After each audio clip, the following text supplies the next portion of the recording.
Hey everybody, it's Safi and Marco Dish Out on Movies, the only movie review show on YouTube to review movies in terms of food.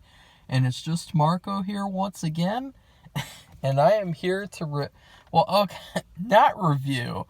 See, I'm so used to saying that, it's like a machine. I'm a machine. I am a reviewing machine. I'm not here to review anything. Well, I guess I could say I'm reviewing a couple of things here and there in terms of what I'm talking about, but not really any specific review. I am here to do another episode of Let's Make a Movie. Last week's episode was really rushed. Okay, I admit it. I didn't want to have to upload a lot of stuff. You know, uploading sucks. Like today, I was uploading the Unforgiven review, an hour-long review, and I just sat there like just in misery, just with a stomach ache, because didn't eat lunch until after I finished uploading, and it's just like, it's just such a torturous experience. So I kind of rushed through some things, and I'd like to talk about them more in this video, because scripts are very important. Scripts to me are the most important aspect of a film, and that's coming from someone who really, like, I've just seen so many bad movies, and for the most part I've noticed that my biggest complaint is always the script. It always just comes down to the script. Like the movie I watched today, Unforgiven. There are certain moments in the script where, although I did really love the movie, I really liked the movie, it's just that I didn't like it as much as other movies I've seen this year, so it is a little lesser, but it's still really good. Like, I love how, okay, this is not a review of that, but there are moments where he completely skips over certain things happening. And I was wondering, like, really? Like, this was in the script? This terribly rushed, choppy work where, these scenes are just skipped over? And it helped me, honestly, because it has to do with my script that I wrote this year. It actually put things into perspective for me, because it showed to me, like, how things can look if they're not properly written out, and like, where you flush it out and you write everything that happens, you don't skip over anything. So I want to just talk briefly about the evolution of my script writing, and just talking about, like, how you can improve. I started off I wasn't even able to write a script as a kid. I would write like a page, and I would literally just put a giant title on the page, and that's it. That's all I would write. And then, like, I would write an idea on a page, and that's it. That's it. That's my scripts when I was a little kid. Something that I would do, though, that I recommend that you do, is sometimes you have trouble writing any sort of scene out at all. And maybe you can't really visualize it in your head, or you're having trouble getting it out onto the page. So a good strategy would be to create like a comic book where you're just storyboarding the script out, even though you haven't written any script yet. And I've actually done that several times as a kid, especially. Something that I would do is I would be bored so many times as a kid, and I would just play movies in my head from start to finish, and because I was just so bored. So, like, with Silence of the Lambs, I really liked that movie as a kid. I still love that movie. And I one day in third grade, I like drew out the entire opening 20 minutes of the movie as like a comic book, because I just was so sick of, like, I just wanted to look, and it's such a good exercise to really, like, storyboard scenes out, because no matter what you think in your head about what is going to be on a script page, the problem is translating it onto the script for other people to read. I struggle a lot with that. I'll admit it. In middle school, I had a lot of trouble with just like writing things and expanding upon things more than like a couple of sentences. I would just like freeze up and just feel this fiery, I don't know, this fiery blanket of stress, and I'm not able to put everything out onto the page, and so it reflects badly in the story. And so I did a couple of scripts in middle school. Most notably, I did a porn parody to Batman called Batman Legend of the Cum Monster. And it was all about this new character who, it was a blonde woman, and she's kind of like a femme fatale, and she wears like a bed sheet ghost costume, and she goes around at night sucking the cum out of people, and Batman gets her pregnant, and it's like a demon baby, and it's really insane. But it got me to write, it got me to write and write and write, and I think that's like 30 pages, and that's really good, even though it's a piece of shit. It's really bad. It's really bad. Sometimes, too, you need to just write and write and write, no matter if it's going to be good or not. Like, there have been stories before where I fleshed them out, and I've written them out, and then I'm like, nah, that's really bad. That's really not representative of my capabilities, to say the least. And as I've said before, I stopped kind of writing in high school because something really bad happened. I had this terrible English teacher, and I'm not going to say her name because I don't want to give her any energy. And she really stunted my writing because she made us obsess over these rules, these strict grammar rules. And specifically, you can't have the same sentence starter twice in one paragraph. And it completely fucked me. It completely fucked me so much because it made me stress out about every single sentence. And here's another tip. When you're writing a script, the last thing you should be stressing about is fucking grammar Nazi crap, where you're like, oh no, sentence starter, oh no, I said I twice, I said I did that, and I did that, oh no, someone's gonna die. Like, that's literally what she acted like, and it is, ever since, it's hard for me to write at all because I just obsess over these sentence starters. And I did a couple of more writing things here, and I progressed here and there. My first ever script, kinda, was, and this was one that was before Distorted Cuts, and it was a short silent film called The Calling. And for this one, I did the exact thing that I told you guys to do. I got a couple ideas. I said, I don't care. I'll do whatever. I asked for this group's ideas, and they each gave me some words. They gave me these key words, like one guy said, I want a battle royale. And another guy said, I want a horror. And another guy said, I don't care.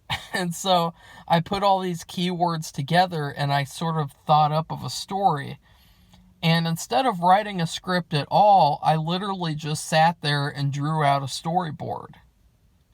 I literally just storyboarded on notebook paper a whole movie. And it's funny because even though the short film turned out to be a huge piece of shit, the best stuff in the short film is actually the stuff that I storyboarded. Go figure. Go fucking figure that the stuff that I pictured in my head before we started doing it was the best stuff. Like, that's what happens, and that's another thing is, let's get into script writing now, because I'll finish the history, because I want to talk about people outside interferences tampering with creative people and scripts, all that stuff. So when I wrote Distorted Cuts, I wrote it in a week. It took me just a week. It was easy. And what happened was, something really bad happened in the summer, where I sort of had a breakdown about the movie, because I realized that probably I wouldn't be able to get it made as soon as that, because it was just too expensive. And so, and something happened. I don't want to talk about that right now, but I started like revising the script, and I just kept on thinking and revising and revising. There was one point where I had the main villain lying in bed in his underwear, and he's got like a guitar, and he's singing a song about like a cherry girl or something. Like, it's really, really bizarre.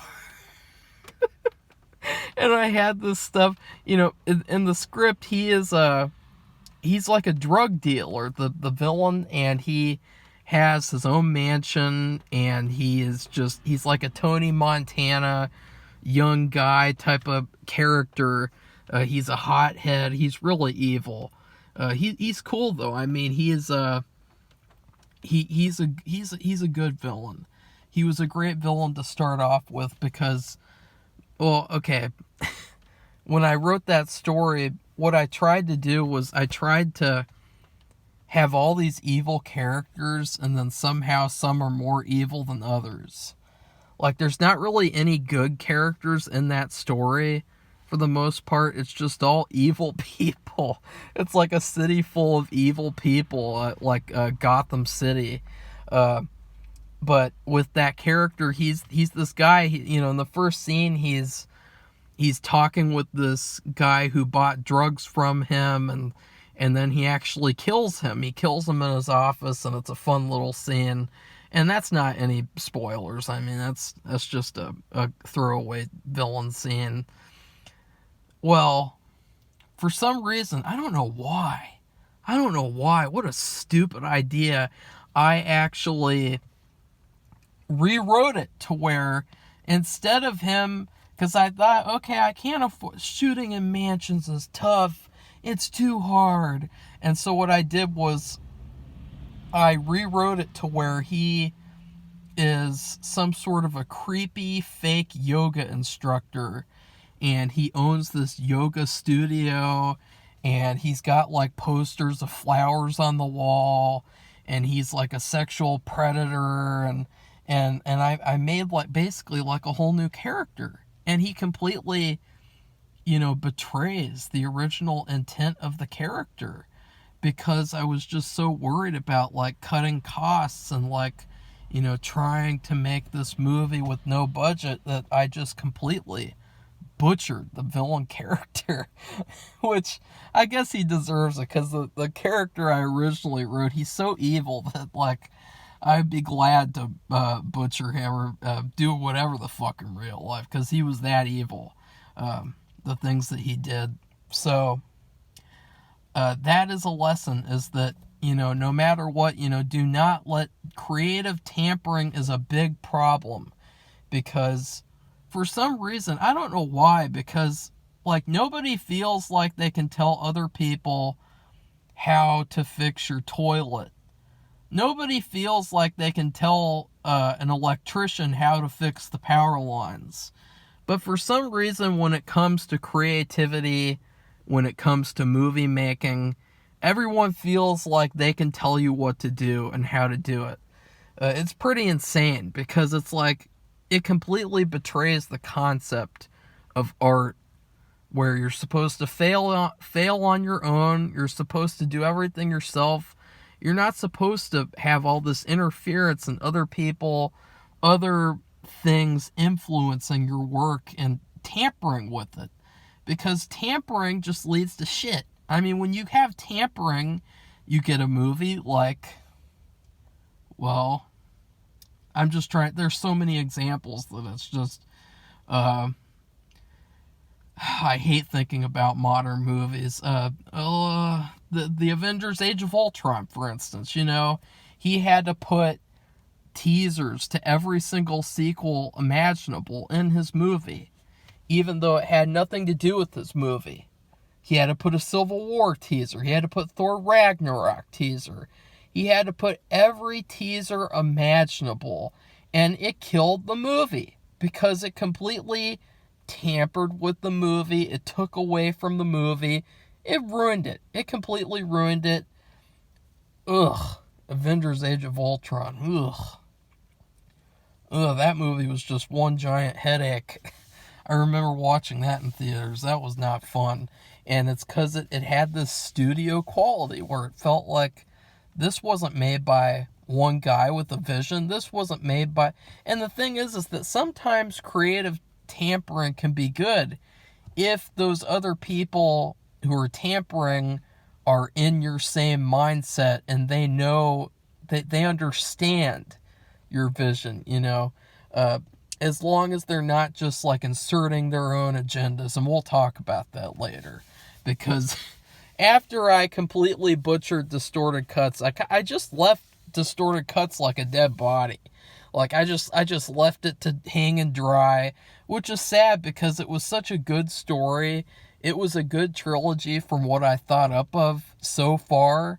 And so I still want to make it, or at least like put it out as like a book series or something, and then do like an audio version or something, because it was that good. Like it was, the first one was like Fargo meets Nightcrawler.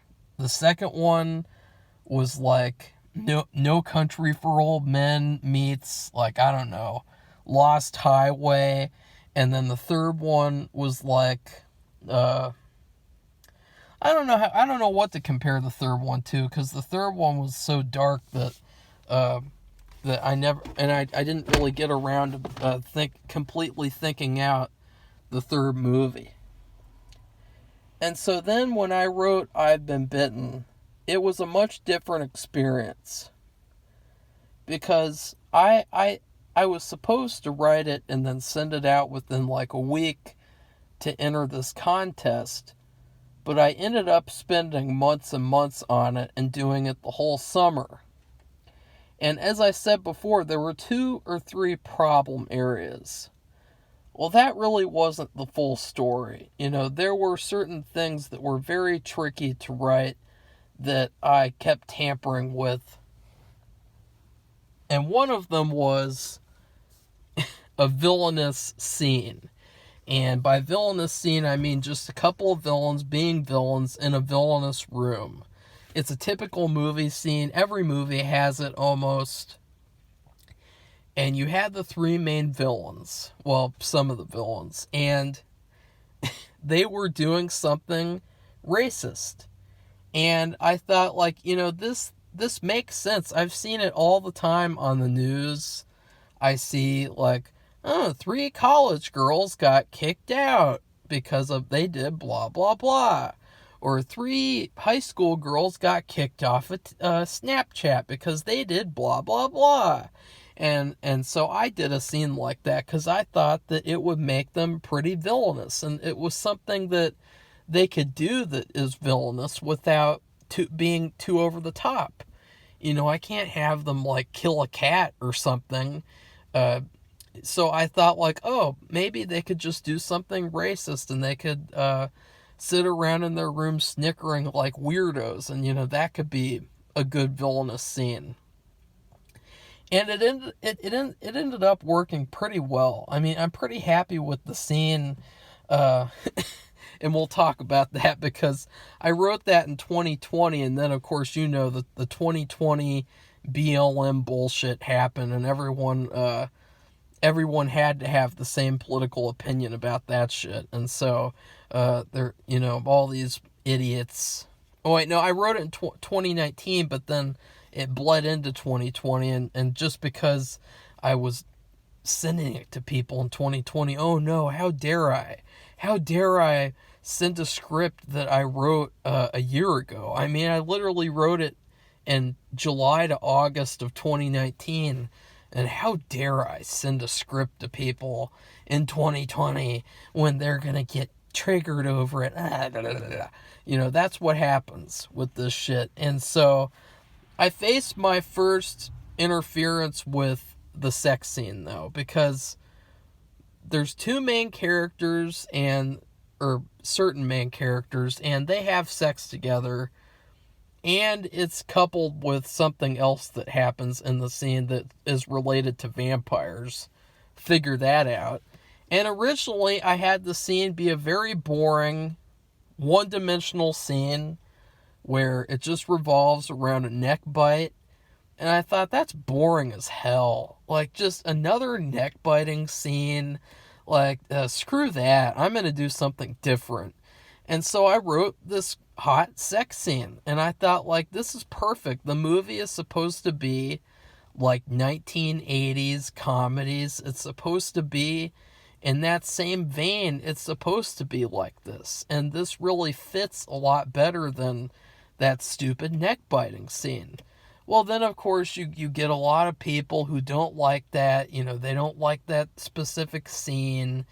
And, you know, asking if they could change it, if they could work around it. You know, really weird. Really, really weird. And so it's like, it's tough because and I'm not saying they're wrong or anything. I'm just saying when you have a vision and you get so much pressure from the outside from people who, you know, it's like, you know, you kind of feel bad for them because it's like, you know, everyone's so uptight, and it's like, I'm not going to change my vision because of your personal preferences. And so it's really tricky to just get all this pressure. And so you really need to be ready to face the pressure, because when you write a script, no matter what, there's going to be something in the script that makes people uptight and upset, and they're going to put pressure on you about it, and it's just going to be a whole ordeal over and over and over again. I guess that was a Freudian slip when I said whore. So yeah, that was a big problem. But the racist scene, it's funny because, like, I never thought it would be problematic at all, because it's like, you know, it's like there's nothing wrong with this at all. There's literally nothing wrong with it from an objective point of view. Like, it's literally a villainous scene. It's not saying that they're good and that, oh, look, they're having fun together, they're cool, they're awesome. It's saying, like, no, these are three despicable bitches. And, you know, this main character, he has no idea what he's getting into. He has no idea what type of bitches he's falling in love with.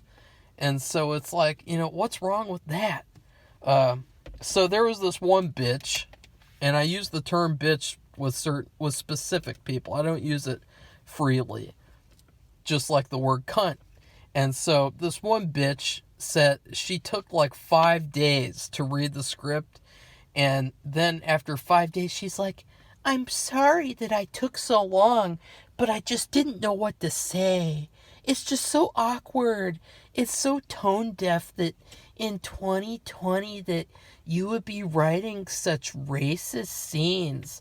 There's no excuse for scenes like this in 2020. And no matter how poorly the characters are depicted.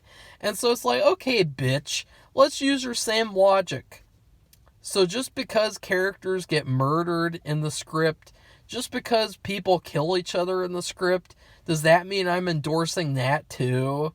Because I show that in the fucking movie? Like, it's just such bullshit with these people. Like, these SJWs, they're freaks.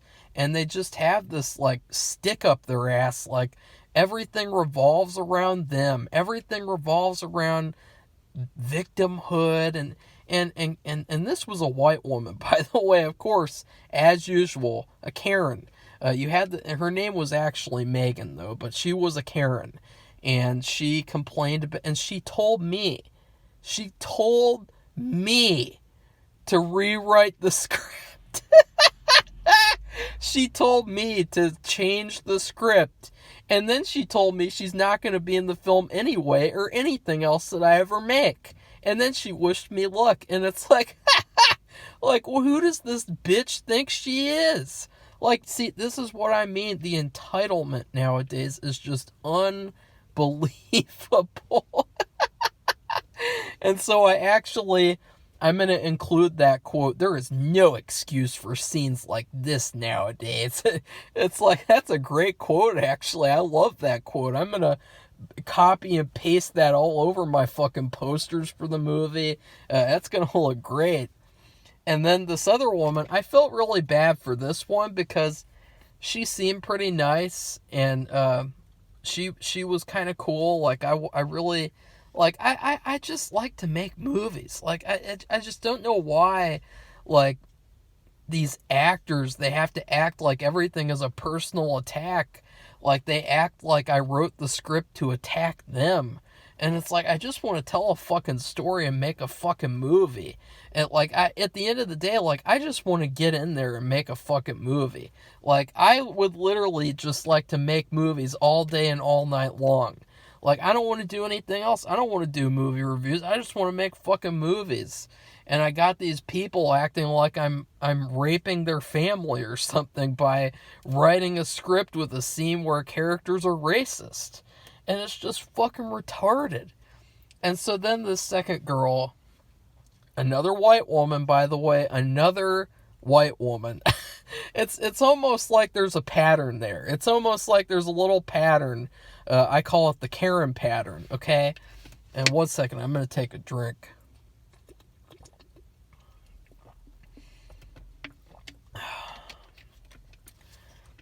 That's water, by the way. It's not soda. So this one woman, she read the script, and it was too bad. I was really excited about working with her. She read the script, and she said, I really like the script. However, with the times we are facing with the BLM movement, I don't think I can be associated with this movie. I don't think I can be in it. And so it's like, okay, you see right there. She loved the script. She thought it was great. She was ready to do it. And to do the script. And because that sounded funny, the way that I said it. But but it's like, oh, she can't do it because she's scared of being associated with, I don't want to be in a movie in 2020. I don't want to be in 2020. And it's like, bitch, you know that 2020 isn't the only year in history, right? Like, you know that 2020, and guess what? 2021 came around. No, BLM movement completely almost irrelevant now in 2022. And so now, what's her excuse now? You see what I mean? Like, these people, they have, I really think that it's just an excuse for them not to act. I really think that people, all these actors, they're frauds, and they just want to find excuses to not have to do work.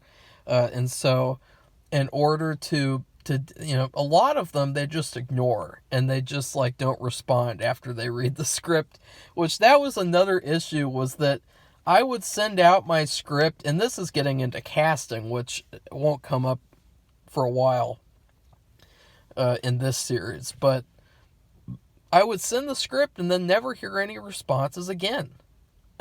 Or I would send the script and they would say they liked it and they said they'd send an audition, and then I'd never receive an audition, ever. After years and years. Years and years. I had this one woman who, for some reason, she gave me her personal phone number and she texted me about the role. And for years and years, no response. And so I just blocked her. I'm like, I'm just not putting up with this crap. And so, uh, ugh, I faced so much interference for that script for the sex scene, and I'm not even going to talk about the casting website and what they did to fuck me over. But then I got to this script, and I wrote this script in a month. I wrote Dr. Imperfect and the Perfect Man. That's the title. I wrote that in a month. I started on January 11th, and I finished on February 11th. And the script, it was pretty good. I wasn't really 100% happy with it, but I thought I'd like to hear feedback. I'd like to hear what other people think, because I get sick and tired of just thinking what I think and not having anyone else tell me anything. That's why I get so pissed off with these people who they interfere, because it's like they're not even being honest and telling me what they think. They're just telling me these stupid BS things that explain why. Why was that scene bad? Because it was a short, I'm not kidding, guys, it was like a paragraph long, that scene, and everyone had a fit over it. All these white women, they had a fit over it. And it was funny, because then non-white women, non-white men, they all read the script and loved it. And I'm not kidding, by the way. I'm not kidding. I could have literally put out a pie chart with demographics, and that would have been the result. So, I wrote the script in a month, and that is pretty good. At first, I really wanted to write a book, because I'm still just trying to raise money for everything. It's like the same old shit for filmmakers, like raising money. Just such a tiresome process. That's another thing, is that that is the worst part of filmmaking for filmmakers in general, is to just, okay, now I have to get investors, and now I have to raise money for this movie. And then that's where the interference comes in from everywhere. But I wanted to write a book, because I thought maybe if I start writing books, I could make some passive income off of that and use that extra stuff to help with the movie.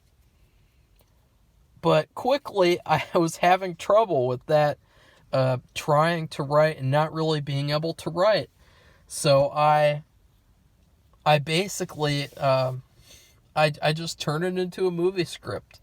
And I said, you know what I'm going to do? This time, I'm going to write the script in one location for the most part. I am going to write it so that I can turn my bedroom into the setting, because it's perfect. It's such a perfect idea. Just think about it. It could have been like an apartment. It could have been like any just little room. Just have it all almost take place in that one room. Perfect idea. And so I did that, and I waited and waited for feedback, and it just, that's another thing, is that's really sad too, is that you don't really know who to trust to send it to say who will give the best unbiased feedback. Because there's a lot of people who will just kiss your ass and say it's good because they like you. Especially family, probably, or close friends, especially. So I was able to get some feedback from a few people, and that is when I started rewrites. And this has actually been the best experience I've ever had with rewrites, because the first person told me the script was confusing a little bit. And that helped me. It's like, okay, that's okay, feedback. Oh, thank God. It's like a shot of I don't know, like heroin or something. It's like a shot of a stimulant, like some fucking something, adrenaline, to help me just wake up, because feedback is key. And that feedback of the script is confusing, that kind of helped me a little bit, like thinking about like, how could I make it less confusing? I know there were certain trouble areas, so I focused on those. And then my second person gave me feedback, and this was the most detailed feedback that I've ever gotten. And it was such a nice treat. Like, I love feedback, and so I got this long paragraph of feedback, and it really helped me because it told me, it gave me specific things. Boom, boom, boom, boom, boom. And I just went down the line. I said, okay, that doesn't make sense. I'm going to fix that. Boom, went off and fixed that. And I just went down the line. And the most important change that I made was, at the end of the script, 2 major events happen. And see, I came up with an ending, and I was already happy with this ending. And so after this ending, I had 2 newspaper articles tell you that these 2 major events happened, and that was it. And I knew in my head, that's breaking the rule of showing and not telling, because that's just telling, not showing. But I honestly just thought it would be creepier that way. Like, I thought, wouldn't it be creepy if these things happened and you just saw it in the newspaper and that's it? You didn't get to see them happen? But this person assured me, no, I wanted to see those. And he said he wasn't sure if he missed a chunk of the script or something. He was very confused. But he still loved it from the gist of what he got. So I went back with both of these events, and I fleshed them out entirely. I expanded on them, and I wrote both events in detail. The first event is probably one of my favorite scenes I've ever written. It was so fun to write the scene, even though it's such a dark scene. And the second scene ended up being such a better ending. To the point of where I was like, God, like, I am so glad that I got that feedback, because I was able to say, okay, see, this scene is just so much better than that ending I originally had. I still have that ending. You're going to be able to see the ending and then see this scene. But this scene is the definitive ending. It's I guess that you could say it's like the third ending, even though it's all just one movie. It's not like alternate universes or anything, different endings. It is still the same story. And it was just such a better scene. And it made me actually change the characters a little bit at the very end to make it a different type of ending. And it was so good. It was so perfect. It just felt so right. And so I was really happy with that. Another thing is dialogue, okay? Besides rewriting like major plot points, rewriting dialogue is the most important part, because see, guys, I told you, every video my voice is going to crack from now on. Because dialogue is key to being able to just sit through the movie and not really pay attention to the nitty-gritty sometimes, when it's like, okay, that wouldn't happen, that one. Like, dialogue really tricks you and really diverts your attention. At good dialogue, it really pulls you into the movie, keeps you glued to the screen. The problem, though, is that when you write dialogue, you're not speaking it out loud. You're just imagining it in your head. And so you need to go back and fix all the dialogue, say that out loud, and say, do I think the character would say that? Yes or no? And in particular, I have one piece of dialogue where it's actually an explanation for how something is able to happen. And originally I said something really stupid. I said really, really stupid. this is happening because X and Y. And Y isn't on an X and... Well, guess what? I fixed that. And it was perfect. I was like, oh shit, wait. Like, no. Change that. Boom. Another thing is, I highly recommend this.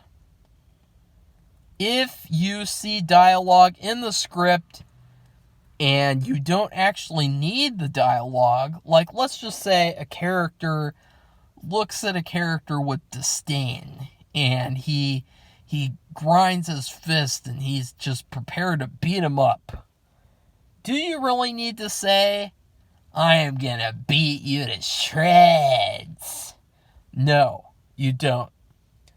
Just have him make that face. I did it again. Make that face, pound his fist on his other hand, and just have the scene happen. Maybe he could say something at some point, but just all this unnecessary dialogue. We have so much dialogue movies nowadays that just, they over-explain. There's so much dialogue that it's barely even a movie. It's just like a play. And unfortunately, I did kind of fall into that, and that's some of the stuff that I fixed in the script. I fell into that because the script is just in one location primarily. So I wanted to, I ended up like just accidentally doing that. And so going back, I fixed that for the most part. I really tried to pull back, cut all this dialogue that is just clouding up the movie. That's unnecessary. So that's really all I have to say about scripts. I really have to say though, like, don't let other people change your opinion about your script, because in my script, there was one critique that the guy said that I completely disagreed with. And let's just say, okay, I'm not going to say, it involves something sexual with the two main characters. He said that he thought that the two main characters should have done something sexual together at some point. And I said, no. Because, like, in the original scene, it's like, why? Like, why does that really need to happen? Or is that just a personal preference? And I looked at the script. I went to that scene. There's a scene where two characters are laying next to each other on a bed, in bed, and they're just sleeping next to each other. It's just a very scene. It's just a very nice little scene where, you know, there's nothing sexual about it to me. And I wrote this like really dumb thing where he reaches over and he pulls the person's shirt up and then he starts kissing their chest while they're asleep. And it was just so bad. But see, now that I say that out loud, it just sounds ridiculous. And so I cut that down, and I actually made it, though, to where I kind of kept a little bit of that in, and it worked for the scene in a little organic way. But I was just like, nah, that is not going to work. And so you can't just listen to everything, because at the end of the day, it's your idea, it's your script, it's your story. And you can't, no matter what it is, you can't let people come in there and change your work, because those people aren't you. They don't have your perspective. They don't really care about your story unless they're like studio people. And even then, they don't fucking care about your story. You think that the people who fucked with Joss Whedon's Age of Ultron, do you think they cared about his movie? No. And another good example of that was something that was very timely for today. Today I just watched Unforgiven, reviewed it with Safi. Clint Eastwood, he got the script in the 80s. And his script reader read the script and told Clint Eastwood that the script is not very good. That's not very good. What a fucking idiot. So Clint Eastwood didn't read the script until the 90s. So there was whole 10 years that this script almost did not get made because this fucker read the script and said, that's not very good. He made this little personal decision.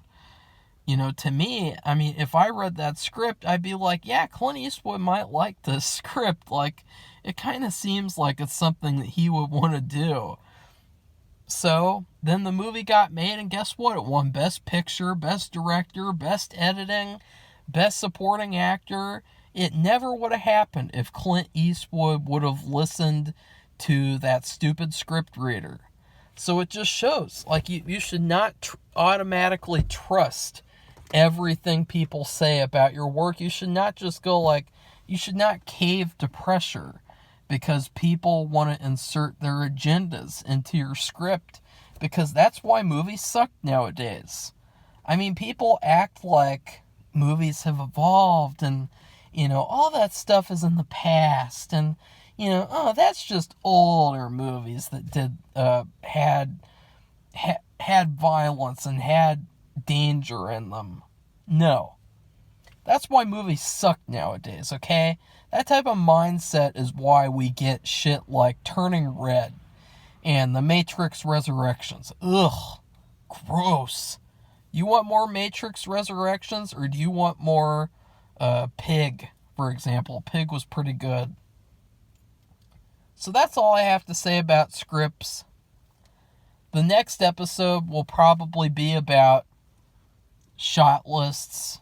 Hopefully, I've been doing 100 shots a day, writing down. I'm doing the shot list right now. So far, I have 707 shots. Pretty typical for a movie. I'd say like 1,000 shots a movie is average. And so I am quickly getting done with that. And so that'll probably be the focus of next week. Please like this video, comment, and tell me what you thought. What do you think about these fucking Karens who want to change people's scripts because it offends them?